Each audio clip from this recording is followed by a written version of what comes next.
Good afternoon and welcome to the Pricer second quarter 2025 earnings call presentation here at DNB Carnegie. I'm joined today by CEO Magnus Larsson and CFO Magnus Wentzell. Welcome, gentlemen. Thank you very much, Hjalmar. And I figure we start right away, so I hand over the word. Oh, sorry. Thank you. So, hello everyone.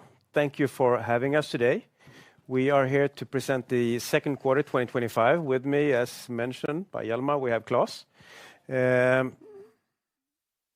I'd like to start with, just for those of you that might not know us that well, Pricer in brief. Founded in 1991, we are a leader within retail tech. Our vision is to be the preferred partner for in-store communication and digitalization, highlighting really the collaboration and partnership with our customers, where we believe that we are doing things quite different compared to competition. We are, from a deployment point of view, we have sold more than 28,000 stores, and we have some 350 million labels that we've sold and delivered, which makes us a clear number 2 on the market. Going into the second quarter, let me start by first stating what I guess is the obvious.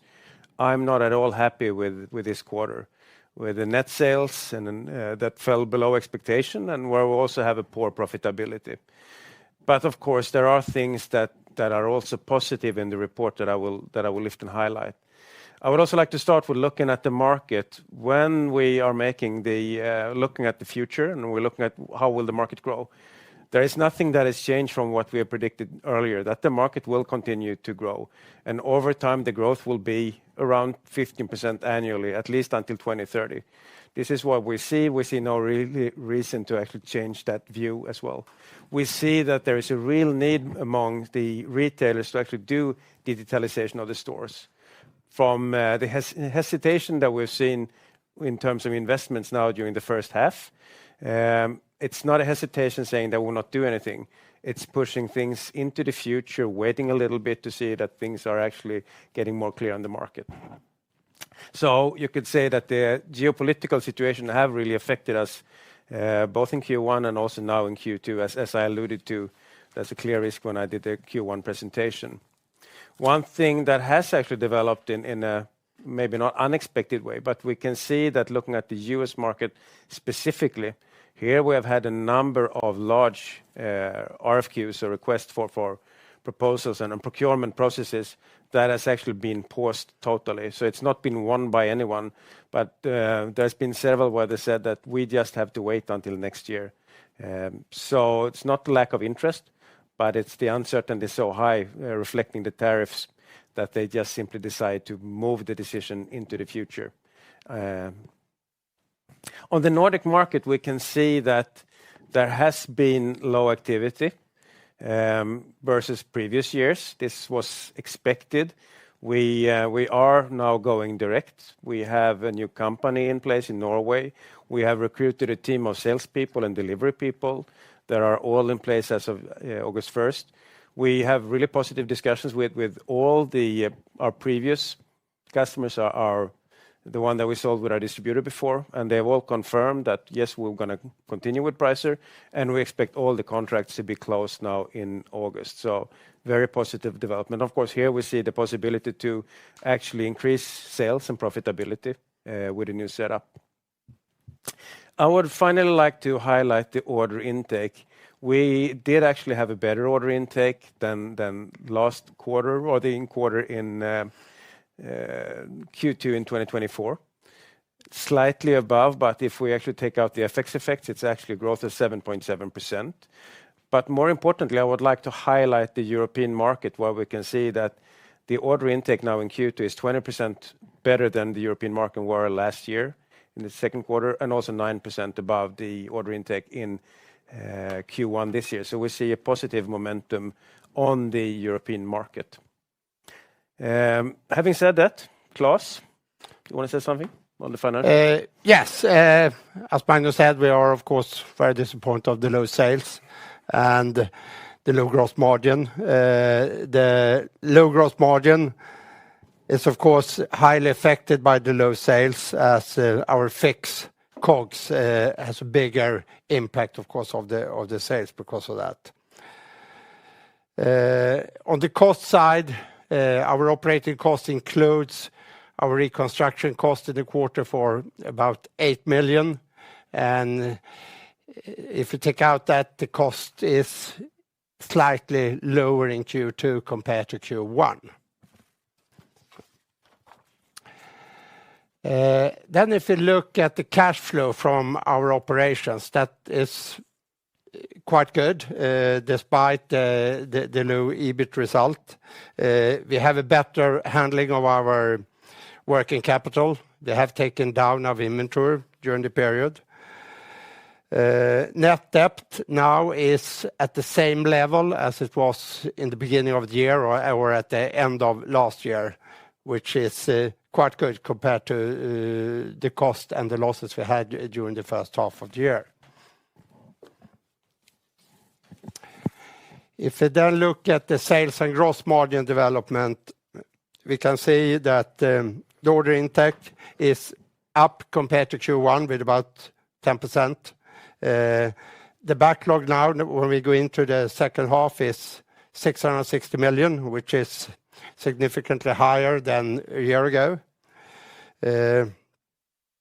And as I said, both gross margin and the gross profit has been affected by the low sales and the bigger impact from our fixed cost. We have all our production cost in US dollars, and we have very little effect of that now in the first half, mainly because a lot of the inventory that has been sold during the period was inventory booked at a much higher dollar level when we get into this year. But this will have a positive effect during the rest of the year when we see an effect from the our lower production cost. And then this slide shows, as you can see, our operating result over 12 months, rolling 12 months. We are now at the same level, rolling 12 months, as we was after Q2 last year. Now we have 106, and last year at this time we have 102. And then, of course, the margins are affected. Yep. Thank you, Claes. So looking at the market, what are the key macro trends and what are the key insights? Well, in addition to the tariffs, of course, affecting the general sentiment of the market, we see that the market will grow. We see that digitalization of the store is highly strategic. It is something that we do discuss with a lot of our retailers. And in fact, we actually discuss it with more customers now than we did before. We have a lot of new discussions, very much related to price revenue, but they all go to how can we improve the in-store experience, which is also here as point number 4. The operational cost, we do not really meet any retailers saying that we're happy with our fixed cost and our operational cost. On the contrary, pretty much everyone is looking at how can we actually address it, how can we get more work done by our store staff without actually increasing the cost or even decreasing the cost that they have today. And of course, since we are the masters of in-store efficiency, we do have a really good story here. Another thing that when you digitize the store, and I would say after getting the operational cost down, getting the inventories right and getting the on-shelf availability is something that is a clear interest. When we've been conducting service with the customer, it's one of the key things where there will be investments. So anything computer vision, AI, do I have a product on the shelf? If not, how fast can we get it there? Do I have it in my stock? So here we see a lot of development, and that's of course positive for us because here we do have the solution to address it. In-store experience, how can we make sure that the shopper appreciate being in the store? How can we make them buy more? How can we make them actually buy more high margin products? Here we come into the dimension of signage, but once again, something we also address with price revenue. Sustainability. There is a lot of interest still, despite some of the reporting being pushed into the future in Europe. But fundamentally, many retailers want to do good. They want to actually push down the climate impact of their operation. Here we are in really exciting collaborations with Epishine to use light harvesting. which will be one of the features for price revenue, but also with companies like PaperShell to see how can they use cellulose-based material in our products. I think having said that, I'll jump to the next one. So what do we do? Well, I guess many of you know it, but I would like to highlight utilizing and capitalizing from our installed base. We are number 2 on the market with more than 350 million deployed by the end of last year. We have a premium position in all the stores where they actually have our labels. So one of the key things from a strategy now, it's to connect all the stores. Every single store connected will be an ability for us and eventually you as an investor to get all the benefits of additional sales into the future. It will give us the possibility to upsell software features. It will, of course, give us the recurring revenues, but it will also give us the possibility to very quickly see when is there a possibility to do additional sales of different sizes, new ESLs. So this is quite fundamental. Connecting all stores is something we're pushing our sales people to do right now. We have discussions with most of the large retailers now saying if they haven't done it yet, we are now in tangible discussions with several and actually moving from the in-store server to actually something that we have on SaaS. I realized when I was about to make a presentation to Carrefour, to their management team, that we have a fantastic strategy, but we hadn't really done it for the customer, what's actually in it for them. So if I would take the strategy work that we've done and compile it into 3 areas, it would be these 3 ones. And the first one is focus on innovation. I think I've said it before, but we need to be perceived as the most innovative company within our space. And not only be perceived, you actually have to deliver on it. So one thing will be that the work that we've done with Avenue, we target to come out with new additions, new functionality, new benefits of using Avenue continuously. So in addition to the stuff that we will actually launch now and do the pilots with in Q3 and later launch, we are looking at the next generation. What do we want to add? We have created an architecture where it will be easier for us to add added functionality. Sustainability will be important. We have a setup, especially with PaperShell, where we believe that things, if they develop as we hope, it will help us to radically reduce actually the carbon dioxide impact of our ESLs. And we will continue to expand and work actively with our patent portfolio to protect our customers, but also to protect ourselves. And here we have radically changed the way we work with patents over the last 2 years. So anything we do now, we file a battery of patent applications to make sure that what we do is something that we can actually defend. We also need to continue to develop solutions that will really deliver real customer value and ROI. There's a lot of talks from competition as well on they can do whatever we do. The fact is they cannot. And we need to make sure that it's tangible, that the value that we deliver is real. And when they buy something from us, they get a better ROI than buying it from someone else. So it will be about Pricer Avenue. We will continue to deliver ESL system that will clearly outperform competition. But we will also work and extend the partnerships we have with companies within computer vision, AI, retail media, where we bring the market-leading expertise. And finally, and this is something that we are now doing actually in many different ways, we're building now a customer advisory board where we let our tier 1 customers meet and see how, what do they want, how do they use the system. I don't see any of our customers, other competitors doing it really this way. They seem to be quite reluctant to meet their customers meet. We are quite happy to let our customers meet. Co-creation of solutions with select strategic customers. We are, especially for Avenue, in discussion with a new tier 1 customer where they visit us in Stockholm. They will come back very soon again. And they have a lot of tangible input to Avenue, not only the hardware, but also the software functionality on top of it.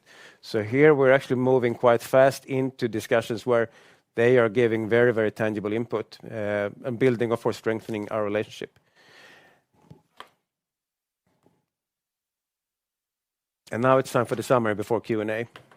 As mentioned, this is a quarter that we're not happy with. We can see that sales and profitability has clearly been affected by the macro geopolitical situation.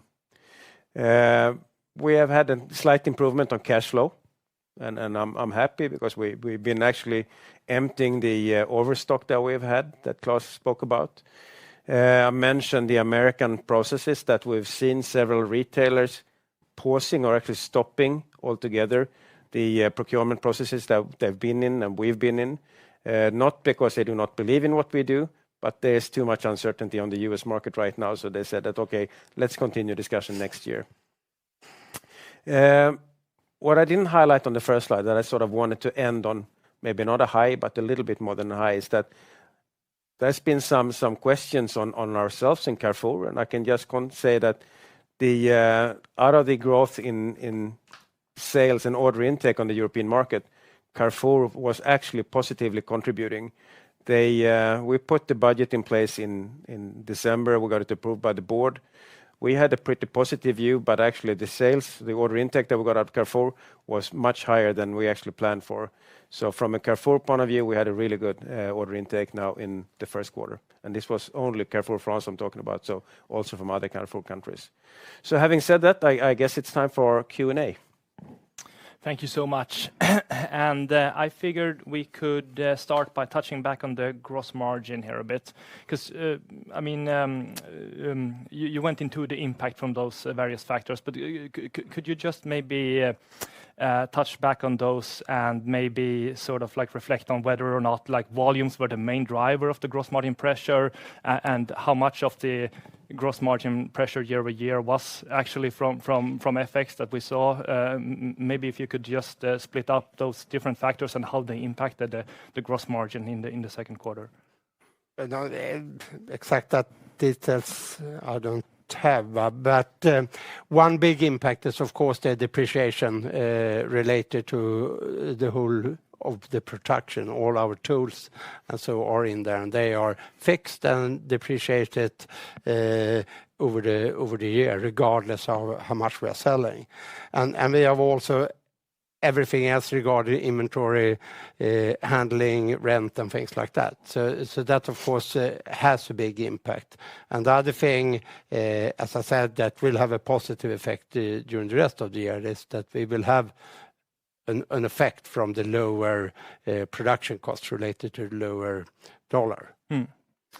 And looking at the sort of geographical mix, has there been any recent shifts in pricing points, maybe that you are experiencing towards your customers, maybe in the market? Is there like a general price pressure? Do you feel confident that you can maintain the pricing premium that you have? We can see that with this uncertainty in the market, there are less opportunities. And especially in Europe, we've seen that there's been a lot of attention and a lot of push to win these deals, and there are fewer deals. Of course, that will impact the sales price. Then it's up to us to defend our position, saying that when you actually buy a price solution, you will get much better value. You will get a higher ROI and a better total cost of ownership.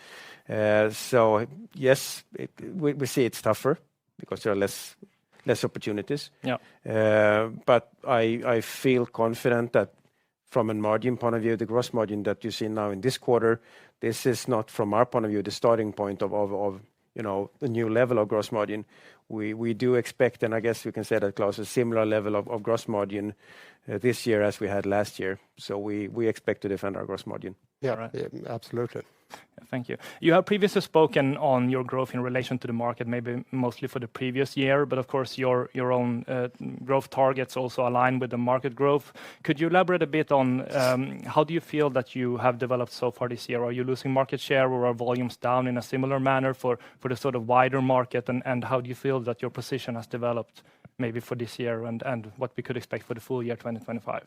Yeah, I feel that when I look at ourselves and I look at competition, and I know that it's harder for investors to actually get the figures from our Chinese and our Korean competitors, but when we're looking at their reports, we can see that they did not have any growth in Q1. They were also reporting, especially one of them, then extended or a very heavy hit on the profitability.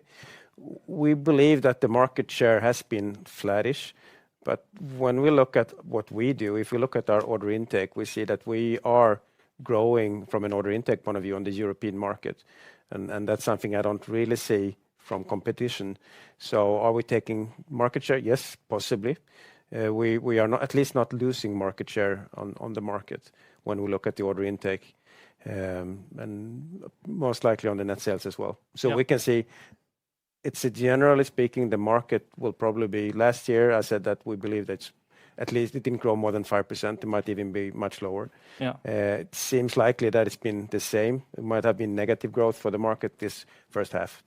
That's what I would imagine. Yeah, and you mentioned the order intake in Europe and also Carrefour. Is there reason for optimism here? This is, of course, a very important account for you. But what could we expect going ahead, and what do you currently feel? Is it reason for optimism on that end?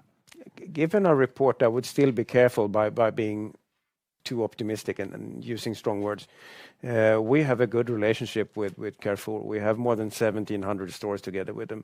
They are placing orders continuously, both for their own stores that they have own and operate, but also for the franchisees. We have good dialogues with them, so we have a good customer relationship with Carrefour, and I expect that to continue. Yeah. Okay, and looking at North America, you mentioned that you see the potential maybe for some additional customers outside of Sobeys in Canada. Could you elaborate a bit on this? Do you feel that there's a positive momentum going on here? We do, and this feels a bit odd because there's a fairly big difference between Canada and the US, where we see a strong interest in investing now this year. Whereas in the US market, we see that it's really quiet. When we now start to deploy the Sobeys stores, full four-color stores, really nice, we see interest from other retailer chains, and some of them, like Metro Group, we have since before. But we see there is a renewed interest, and it's within many different formats where we're not active yet. And new categories we see from a pharmacy point of view, we start to see more interest from a do-it-yourself, but also within traditional grocery. So I believe that the Canadian market will be a good market for us and possibly a growing one over the coming couple of years. Yeah, thank you. And on the Sobeys deliveries, you mentioned some delays. Could you quantify this a little bit? Is the full deliveries pushed back, or is it just mainly some initial delays that we're experiencing? And what is the current sort of pace of installations of the Sobeys order? It's been a small initial delay. We don't see any pushback of orders. We don't see any major changes to the schedule. So we have developed a brand new ASIC that they are taking in use. It's fully encrypted. We're delivering as per plans now, so we expect to continue to deliver the Sobeys orders as we planned. All right, thank you. And looking into France and the restructuring measures, could you maybe elaborate a bit on the progress here and what could be expected maybe going ahead for the second half in terms of both, efforts, but also costs, I guess? Yeah. So from the cover, we didn't make any announcement on the French restructuring. That's because what we did here is that we want all the markets to really stand strong on their own, and I felt that and as an executive team, we felt that we were simply too many staff given the business that we've had in France and the local profitability. So it was clear, and I think also we did have some inefficiency. So it's positions that we are letting go. They've actually all left, but we are not replacing. So I think that now we have the right size for basically delivering the business we see over the coming period of time. The money that we save is something that we've also planned to actually reinvest in other markets. So we haven't done it to actually be more profitable. We've done it to be able to actually release resources to grow where it makes a whole lot of sense. And you also previously mentioned that you are reviewing the way to market in a wider sense, that you try to maybe have a more direct approach on maybe more of a larger scale. Yeah. Could you elaborate a bit on this? Is there any risk for some traction when you're going towards a more direct sales approach, or do you think that this sort of conversion can work smooth? I hope that it will work smooth. And so what we have done is, and this is something we started already last autumn, we started to look at all the markets to see how do we address them and how well does it work with our resellers. And we realized with some it hasn't really been working as well. So we are minimizing the work together, and that's also part of selecting which markets we want to be on. But it's also for some of them where we can say that we haven't been happy with the performance. We haven't been happy with. We believe that they've been trying to get too much on overhead or margins on top of it without actually delivering a very clear customer value, which is the fact it wasn't communicated that way, but it was sort of, from our point of view, on the Nordic market, we decided that we will need to go direct.